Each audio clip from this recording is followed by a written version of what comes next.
course, and awareness. It's been half a year since Washington Middle School teacher Kirsten Westcott went before the Green Bay School Board and resigned, no longer willing to put her safety at risk. I fear for my safety every day. I am equally afraid for the safety of my colleagues and, most importantly, my students. We are in danger every day when we show up to our school. Concerns that she put in a long email to school board member Ed Dorff a month earlier, which he immediately shared with the entire board. The level of severity was disturbing. The frequency and the levels, yeah, it was. In it, she wrote many things. Safety of students and staff has been deteriorating for a long time. Student told staff, "I'm going to kill the teacher. My students, colleagues, and I are sexually harassed daily. I see signs of PTSD in my colleagues and in our students." Until we got that information, that certainly not the board, and I don't think administration downtown was aware of just how serious it had gotten. That particular teacher made it clear that the behaviors that she was encountering in school were affecting her in a very personal way. With Washington in the spotlight, the school district acknowledged changes needed to be made before the start of this school year. An additional associate principal was hired, another counselor, 3 more teachers, and 5 new monitors to work where needed during the school day. We've added layers of supervision.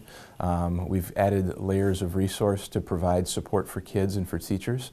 And our #1 goal was to create a safe environment. And a new commitment was made to explain to all students the consequences of their actions. The game plan starting last summer was to bring in more resources to address the immediate issues of safety in the school, and I think that's been done. So Local 5 checked, comparing data from the first semester of the 2016-17 school year against data from the first semester of the current school year to see if a more focused effort on addressing behavioral problems was indeed working. First from police, we found calls for service to Washington were nearly cut in half. 81 last year, 46 this past semester. And as for police citations issued to students, 57 written last year, just 13 this past semester. It's a lot better. Our numbers of citations are lower this year than they were last year. Lieutenant Jeff Brester is in charge of the department's school resource officers. We're noticing that there are a lot of students that we've had troubles in the past, and they're now not having the issues. And when comparing out-of-school suspensions issued each semester, it certainly appears the district is taking a more aggressive stand.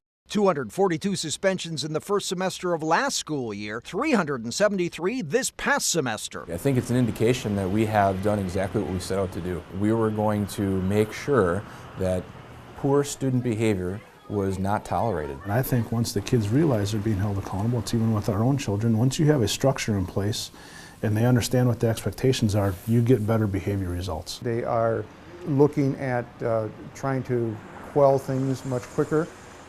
They are looking at making sure that behaviors are addressed as fast as they can. And now they have to look at the next step. And that, Dorff says, means helping all of these students care more about their report card than causing trouble. It's got to change, and it will change. So soon, Washington makes headlines for academic success instead of bad behavior. How do we get to that next level of student achievement? And that's the next chapter that I'm eager to figure out and to understand. Keeping it local in Green Bay, Chris Schuler, Local 5 News.